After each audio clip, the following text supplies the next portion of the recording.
Hello everyone, कैसे हैं आप लोग। तो मैं दीप पाठक आप सभी का मेरे इस यूट्यूब चैनल पे स्वागत करता हूं। और मैं यहाँ पे ले रहा हूँ क्लास 11th, ठीक है। और उसकी एनसीईआरटी बुक को मैंने लिया है, क्लास 11th की एनसीईआरटी बुक। और ये आपका चैप्टर नंबर 4 है बुक में, अगर आप देखोगे तो, जिसका नेम है आपका प्रिंसिपल ऑफ मैथमेटिकल इंडक्शन, ठीक है ना। हमारा चैप्टर नंबर 4 स्टार्ट हो रहा है। और इससे पहले की जितने भी चैप्टर थे मैं अपनी वीडियोज पहले की वीडियोज़ में कर चुका हूँ। अगर आपको उन वीडियो को देखना है तो आप मेरी प्रोफाइल को विजिट करके उन वीडियोज़ को देख सकते हैं, प्ले लिस्ट में आपको सारे मिल जाएंगे, ठीक ना। तो अब हम बात करेंगे यहाँ पे एक न्यू चैप्टर के साथ, एक नया टॉपिक है आपके पास, प्रिंसिपल ऑफ मैथमेटिकल इंडक्शन, ठीक है। तो इसको आगे बढ़ने से पहले मैं आप लोगों से कहूँगा कि मेरे चैनल को अगर अभी तक आप लोगों ने सब्सक्राइब नहीं किया तो सब्सक्राइब कीजिए और लाइक शेयर कीजिए, और जो लोग भी नए हैं वो सब्सक्राइब कीजिए, ठीक है। और अब हम आगे बढ़ते हैं प्रिंसिपल ऑफ मैथमेटिकल इंडक्शन। तो इस चीज़ को देखने से पहले एक कुछ चीज़ मैं आपको बताता हूँ इसमें, कि जो हमारे पास मैथमेटिक्स होता है, इस मैथमेटिक्स में कुछ हमारे पास रिजल्ट्स ऐसे होते हैं जिनको एक्सप्रेस करने के लिए हम क्या करेंगे, पॉजिटिव इंटीजर्स एन के फॉर्म पे लिया जाता है, ठीक है ना। उसकी फॉर्म पे हमने क्या करते हैं, उनको एक्सप्रेस करते हैं, ठीक है। तो यहाँ पे हमारे पास एक चैप्टर के नेम पे ही पता है, दिख रहा है एक इंडक्शन। इंडक्शन जो है आपका एक टाइप से इंडक्टिव भी बोल सकते हैं। मैथ्स में हमारे पास एक कुछ मेथडें होती हैं, मैथ्स के किसी भी सब्जेक्ट में स्टडी करने के लिए या कोई भी चीज़ को समझने के लिए बहुत सारी हमारे पास मेथडें बनी है। तो वैसे ही मैथ्स में भी एक मेथड आपकी इंडक्टिव मेथड, और दूसरी होती है उसका अपोजिट में आता है डिडक्टिव मेथड, ठीक है। इंडक्टिव और डिडक्टिव, इसको हिंदी में बोल सकते हैं हम आगमन और निगमन, ठीक है। इंडक्टिव आपका आगमन हो गया, डिडक्टिव आपका निगमन हो गया, ठीक है। तो इंडक्टिव से आपका इंडक्शन बन गया। फिर ये तो इंडक्टिव में आपका होता क्या है, जनरली मैं आपको बताऊं, इसमें इंडक्शन का मीन्स ये हुआ कि अगर आपके पास कोई चीज है तो उसको आपने क्या करना है, मीन्स पहले एग्जाम्पल लेने हैं। कोई भी क्वेश्चन का पहले एग्जाम्पल के पैटर्न को ऑब्जर्व करना है। मीन्स आपके पास कोई एग्जाम्पल है, उसको आपने सॉल्व किया, ठीक है, कुछ रिजल्ट निकला। दूसरा उसी टाइप का दूसरा एग्जाम्पल आपने बनाया, उसका एक रिजल्ट निकला, अगला वही बनाया। तो जब आप इन चीजों को पैटर्न को ऑब्जर्व कर करके एक ऐसे फॉर्म पे बनते हो, एक ऐसी सिचुएशन पे बनते हो कि आप उसका एक फॉर्मूला बना देते हो, ठीक है ना। तो उसी को आपका क्या बोलते हैं, इंडक्टिव मेथड बोला जाता है। मीन्स कहने का मतलब यह है कि आप क्या करोगे, एक पर्टिकुलर किसी भी चीज को लोगे, उस पर्टिकुलर चीज के पैटर्न को ऑब्जर्व करते करते करते उसका एक जनरल फॉर्म बना लोगे आप, ठीक है ना। तो वहीं पे आपका इंडक्शन मेथड कही जाती है उसी चीज को, ठीक है। अगर मैं इसका एक एग्जांपल आपको दूं, एक काफी अच्छा एग्जांपल मैंने सोचा इसका बनाया है, अगर उसको आप समझोगे तो इजीली समझ में आ जाएगा, ठीक है ना। मान लो आपके पास क्या है, एक स्कूल है, ये क्या है, एक स्कूल है, ठीक है। अभी स्कूल है तो एक यहाँ पे मैंने रास्ते में क्या किया है, एक बच्चे को देख रहा हूं मैं। ये बच्चा क्या कर रहा है, आपका स्कूल जा रहा है, ध्यान से समझना है इस चीज को। ये बच्चा क्या कर रहा है, स्कूल जा रहा है, इस स्कूल की ओर को जा रहा है, मीन्स इस स्कूल में जा रहा है। और इस बच्चे ने क्या पहन रखी है, व्हाइट ड्रेस पहनी है। क्या पहनी है, एक व्हाइट ड्रेस पहनी है, ठीक है। मैंने इसको ऑब्जर्व किया। इसके पीछे से कुछ समय बाद एक दूसरा बच्चा आया, वो भी कहाँ गया, इसी स्कूल में गया। और मैंने यहां पे पाया कि इस बच्चे ने भी व्हाइट ड्रेस पहन रखी है, ठीक है। अगला बच्चा आ रहा है इसके पीछे से, वो भी इसी स्कूल में जा रहा है और उसने भी क्या कर रखी है, व्हाइट ड्रेस पहन रखी है। तो मैं इन स्टूडेंट्स को ऑब्जर्व करके एक चीज बता सकता हूं कि जो बच्चा इस स्कूल में जा रहा होगा स्टडी करने के लिए, वो व्हाइट ड्रेस पहन के जा रहा होगा। फिर मैं अपना कॉमन सेंस लगाऊंगा यहाँ पे। और दूसरा चीज, मैं यहां से एक फॉर्मूला जनरेट कर रहा हूं, मीन्स एक चीज मेरे को आइडिया मिल रहा है, या एक चीज बेसिक, इन सभी को पर्टिकुलर, ये क्या थे आपके पर्टिकुलर पर्सन थे या स्टूडेंट थे, इनको ऑब्जर्व करके मैंने एक जनरल अपना वे बनाया, या एक जनरल फॉर्मूला टाइप का डेवलप किया, कि मैंने इस चीज को ऑब्जर्व करके ये बोल सकता हूं कि इस विद्यालय में पढ़ने वाले या इस स्कूल में पढ़ने वाले बच्चों की जो ड्रेस होगी, क्या होगी, एक वो व्हाइट होगी, ठीक है। मीन्स यहाँ पे मैंने क्या किया, किसी पर्टिकुलर स्टूडेंट को ऑब्जर्व करके उसका एक जनरलाइजेशन किया और एक जनरल फॉर्मूला बनाया। मैंने एक जनरल सी चीज निकाली कि यहाँ पे इस स्कूल में पढ़ने वाले जितने भी स्टूडेंट हैं, मैं बोल सकता हूँ कि वो व्हाइट ड्रेस वाले हैं, मीन्स इस स्कूल की जो यूनिफॉर्म है वो क्या है, वाइट ड्रेस है। तो इस चीज़ से हमने क्या किया कि जो भी एक पर्टिकुलर केस को लेकर के हम चले और पर्टिकुलर केस से हमने क्या किया, एक जनरल फॉर्मूला बनाया, उसका डेवलप किया। इसी को बोलते हैं इंडक्टिव मेथड। समझ में आया? अब दूसरी होती है डिडक्टिव मेथड, उसी का अपोज होता है। डिडक्टिव मेथड में हम क्या करते हैं, किसी हमारे पास क्या होता है, एक फॉर्मूला तो होता है, ठीक है ना, उस फॉर्मूले को लेकर के हम क्या करते हैं, उससे रिलेटेड क्वेश्चनों को सॉल्व किया जाता है, उसके एग्जाम्पल हम बनाते हैं। तो हमेशा याद रखना, जो इंडक्टिव होता है, इंडक्टिव में एग्जाम्पल को लेकर के चला जाता है और उसका एक फॉर्मूला बनाया जाता है, ठीक है। और डिडक्टिव में क्या किया जाता है, हमारे पास एक क्या होगा, फॉर्मूला होगा, ठीक है, जनरल फॉर्मूला होगा, उसको उसकी हेल्प से हम क्या करेंगे, उसके एग्जाम्पल को सॉल्व करते हैं। यही आपका इंडक्शन है, ठीक है। अगर मैं एक हल्का सा एक इंडक्शन की एक मेथड बताऊं, यहाँ पे एक एग्जांपल दूं इसका, तो मानो आप सपोज करो आपके पास क्या है, 1 है। अगर 1 को सारे, मैंने बोला कि यहाँ पे जितने भी नंबर है उनको ऐड करो, तो कितना है आपका, 1 आया। सिंपल सी बात है, ध्यान से देखना इस चीज को। फिर मैंने लिया 1 + 3, अब बोला इसको ऐड करो, तो कितना आ गया आपका, 4। बोला मैंने 1 + 3 + 5 करो, आप कितना है आपका, 9। एक काफी अच्छा है, देखना ध्यान से। 1 + 3 + 5 + 7 कितना आया, 16, ठीक है। अब आपने देखा यहां पे कितने डिजिट थे, कितने नंबर थे हमारे पास, ओनली 1। 1 का स्क्वायर करो कितना आया, 1। यहां पे कितने डिजिट हैं, 2। 2 का स्क्वायर करो कितना आया, 4। यहां पे कितने डिजिट है आपके पास, 3। 3 का स्क्वायर करो 9। यहां पे कितने डिजिट है आपके, 4। 4 का स्क्वायर करो 16, ठीक है।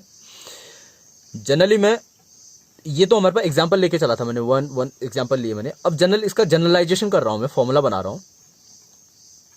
मीन्स ऐसे आपके पास कितने नंबर आ रहे हैं आपके,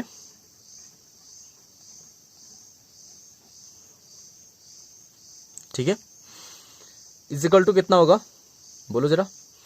अब यहां पे ये ध्यान देना आप, ये क्या था आपका, odd number, odd number, odd number. Means यहाँ पे कितने ऑड नंबर थे, 3 ऑड नंबर, यहाँ पे 4 ऑड नंबर। यहाँ पे कितने ऑड नंबर होंगे आपके, n ऑड नंबर होंगे। मीन्स फर्स्ट n ऑड नंबरों का समेशन है ये क्या होता है आपका, ऑड नंबर का फॉर्मूला जो होता है 2n - 1 होता है आपका। इवन नंबर का फॉर्मूला होता है आपका 2n, ये याद रखोगे आप। इवन नंबर को हम रिप्रेजेंट करेंगे 2n से और ऑड नंबर को रिप्रेजेंट करेंगे हम 2n - 1 से, ठीक है ना। ये आपका बन गया, ठीक है। अब यहां पे हमने क्या करना है, अगर हम इसका जनरलाइजेशन करें, इसका फॉर्मूला हम बनाएं, तो क्या हो जाएगा आपका, n²। ये n ऑड नंबर है, तो इनका आपका क्या हो गया, आपका n²। ये इसको हम इस पे हम प्लस भी कर सकते हैं, प्लस से भी कर सकते हैं। अगर आप नेचुरल नंबर लोगे तो यहाँ पे आपका क्या बनेगा, नेचुरल नंबर लेना है तो आपका 2n + 1 बनेगा, अगर n को आप नेचुरल नंबर लेते हो, ठीक है। ये नेचुरल नंबर की केस पे हम बात कर रहे हैं, ये तो आपका होल नंबर से भी बन जाएगा, ठीक है। ये नेचुरल नंबर की केस की बात मैंने की है, या 2n - 1। अगर होल नंबर की बात करूंगा, n को अगर मैं एज ए होल नंबर लूंगा तो आपका 2n + 1 टाइप का बनेगा आपका। फिर होल नंबर लेने पे आपका ये 0 हो जाएगा, 1 बनेगा, ये 1 2 1 3 ये अलग से बन जाएगा होल नंबर। ये नेचुरल नंबर की बात पे कर रहा हूँ मैं, ठीक है। n को मैं नेचुरल ले रहा हूँ क्योंकि 1 4 ये बनाने हमने, ठीक है। तो n नेचुरल नंबर से इंडिकेट करेंगे हम। ये चीज समझ में आ गई, ठीक है। तो यहाँ पे हमने क्या किया है, इसका एक जनरल फॉर्मूला बना दिया। अब मैं इस पैटर्न को ऑब्जर्व करके आप कितने भी नंबर ले लो, कितने भी ऑड नंबर ले लो, उनका समेशन आप निकाल सकते हो, सिंपल सा, ठीक है ना। तो ये आपका ये है इंडक्शन मेथड, इंडक्टिव मेथड यहीं से आपकी बनी है, ठीक है।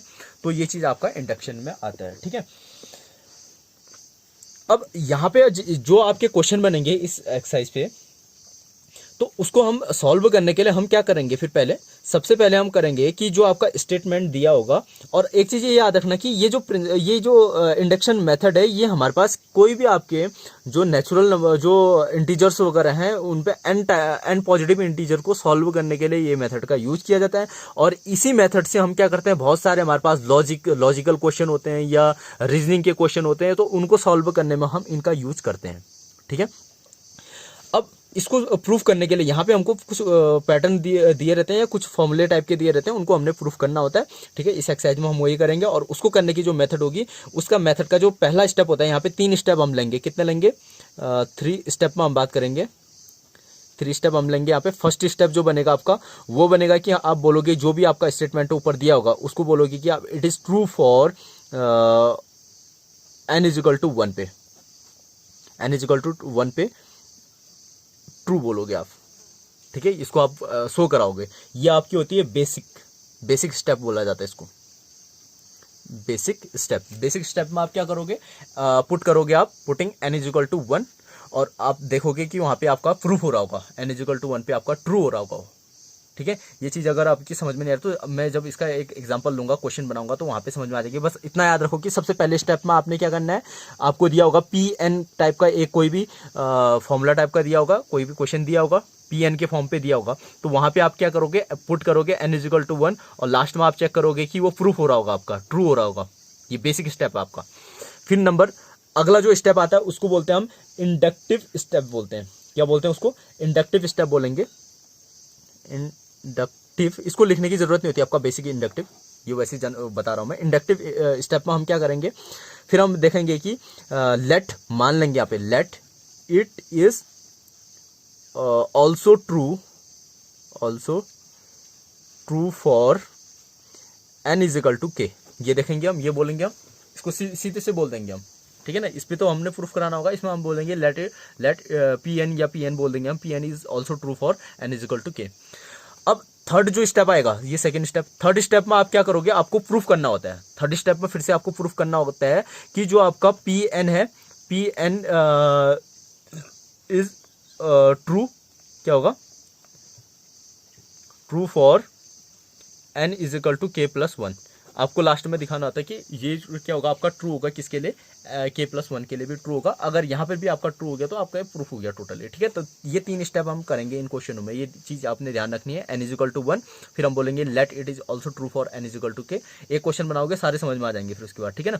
pn और ये n k प्लस 1, क्यों, क्योंकि इसको क्योंकि हमने देखो जरा पहले क्या किया, हमने फर्स्ट वाले स्टेप के लिए चेक करते हैं हम, यहाँ पे भी हम वही करेंगे। देखो इसका जनरलाइजेशन मैंने फॉर्मूला बनाया था, ठीक है।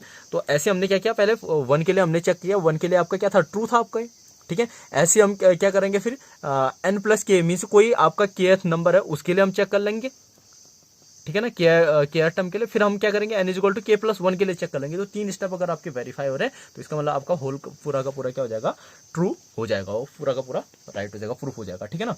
तो ये तो आपका स्टेप आ गया इसमें। अब स्टार्ट करते हैं इसका। एक्सरसाइज है आपकी 4.1, ठीक है। पहला क्वेश्चन अब इसका लेता हूं मैं, क्वेश्चन नंबर फर्स्ट। यहां पे बोलता है कि prove the following by using the principal of mathematical induction, ठीक है ना। फॉर ऑल, यहाँ पे फॉर ऑल क्या आपका, for all n belongs to n, जो आपका स्मॉल n होगा वो n पे बिलोंग कर रहा है, मीन्स नेचुरल नंबर के लिए हम देखेंगे यहाँ पे उसके लिए बिलोंग कर रहा है बोल रहा है, ठीक है ना। ये ध्यान रखना, प्रूफ करना है मैथमेटिकल इंडक्शन से। यहाँ पे क्वेश्चन है आपका 1 + 3 स्क्वायर प्लस 3n, क्या है, n-1 इज इक्वल टू 3 की पावर n-1/2, ठीक है ना। ये आपने प्रूफ कराना है using mathematical induction, principal of mathematical induction का यूज करके आपने इसको प्रूफ करना है, ठीक है ना। तो अब यहाँ पे क्या करेंगे, हम पहला स्टेप लेंगे, 3 स्टेपों में हम करेंगे इसको लेट। अब ये क्या है आपका, इसको हम मान लेंगे pn मान लेंगे, लेट इसको मैं यहीं पे लिख देता हूँ pn इज इक्वल टू, इस टाइप पे हम लिख दूंगा इसको, let the given statement be pn। ये जो गिवन स्टेटमेंट था क्वेश्चन में, हमने क्या करते हैं उसको pn के फॉर्म पे ले लिया, ठीक है ना। अब क्या करेंगे, फॉर, पहला स्टेप आपका आएगा, first step for n is equal to 1, ठीक है ना। n इज इक्वल टू 1 के लिए हम चेक करेंगे इसको, फर्स्ट स्टेप बनेगा आपका n इज इक्वल टू 1 के लिए। तो यहाँ पे हम क्या करेंगे, देखो अब यहाँ पे कितने टर्म है, यहाँ पे ये टोटली इतने टर्म बन रहे हैं आपके, n means number of terms है आपके, ठीक है ना। नंबर ऑफ टर्म कितने, टोटल 1 है, मीन्स इधर के सारे नंबर हट जाएंगे हमारे पास। ये हम फर्स्ट के लिए देख रहे हैं, फर्स्ट टर्म क्या है आपका 1 है, तो फर्स्ट टर्म में आपका क्या आया, फिर ये 1 आया ओनली। तो यहाँ पे आपका LHS में जो बनेगा कितना बनेगा, 1 बनेगा, ठीक है ना, इक्वल टू 1, ठीक है। और RHS में जो बनेगा,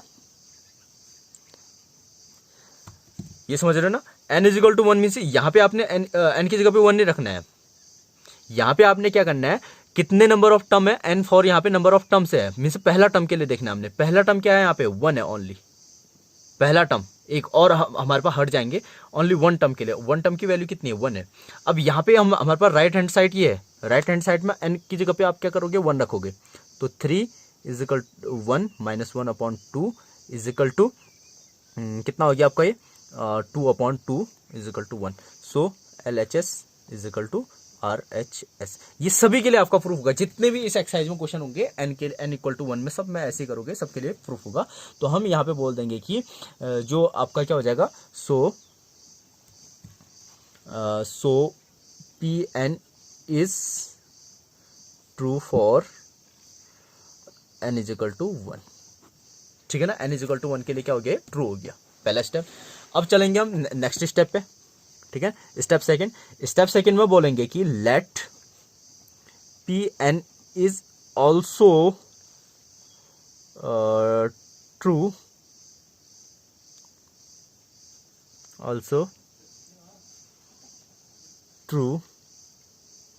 for n is equal to k। अब अगले स्टेप में बोल देंगे कि माना Pn के आपका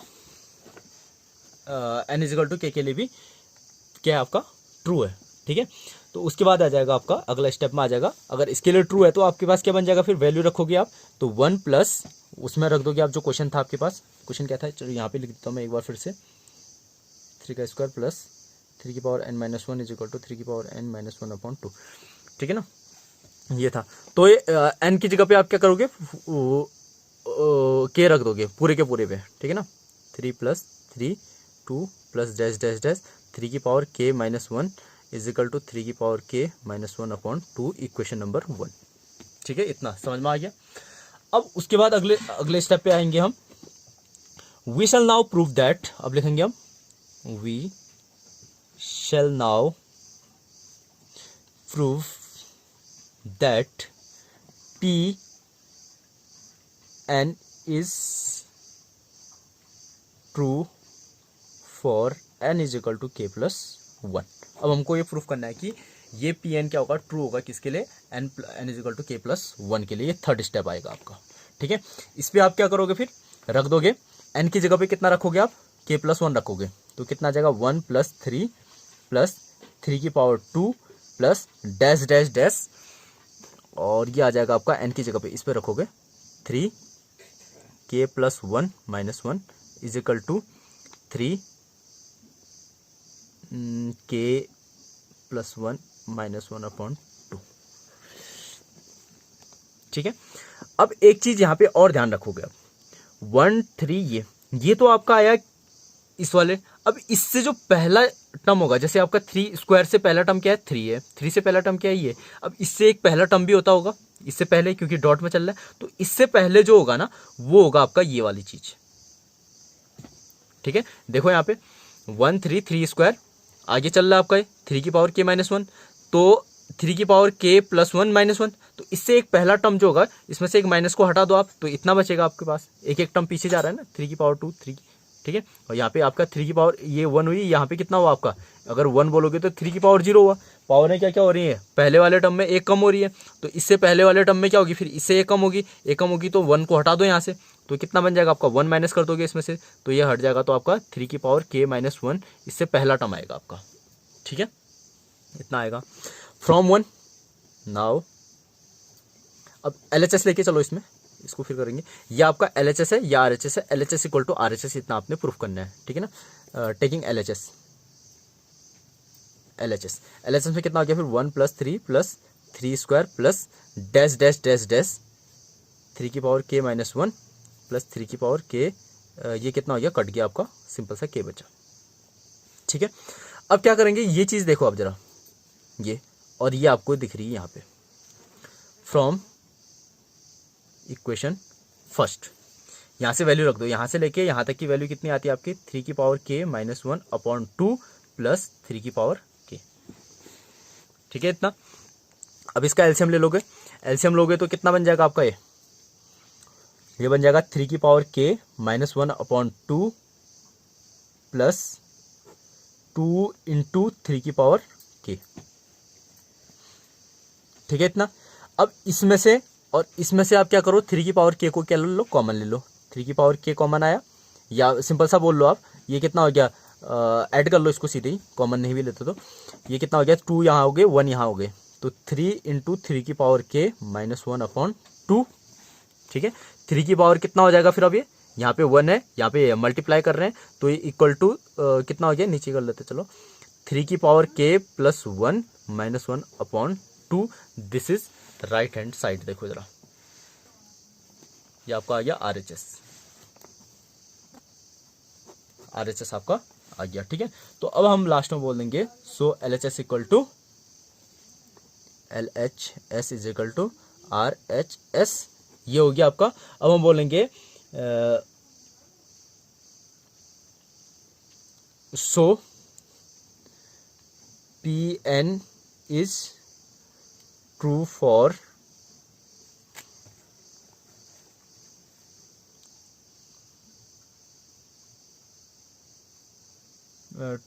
n is equal to k plus 1, ठीक है। इतना आ गया। लास्ट में बोल देंगे hence by the principle, hence या therefore by principle of mathematical induction, इसको आप पूरा लिखना, मैं शॉर्ट में लिख दे रहा हूँ। आ गया, ये हो गया by principle of mathematical induction, ठीक है ना। स्टेटमेंट, जो आपका स्टेटमेंट था,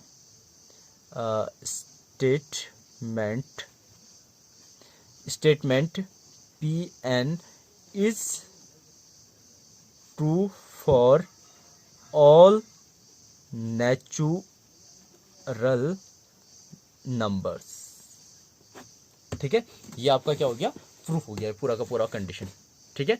तो ये आप लोगों के समझ में आ गई होगी। ये पहला क्वेश्चन था आपका, ठीक है, इसको आप करोगे और सेकंड क्वेश्चन भी आप ट्राई करना है ऐसे बनाने की, ठीक है। फिर हम देखेंगे नेक्स्ट वीडियो में और आगे इसके क्वेश्चंस को, ठीक है।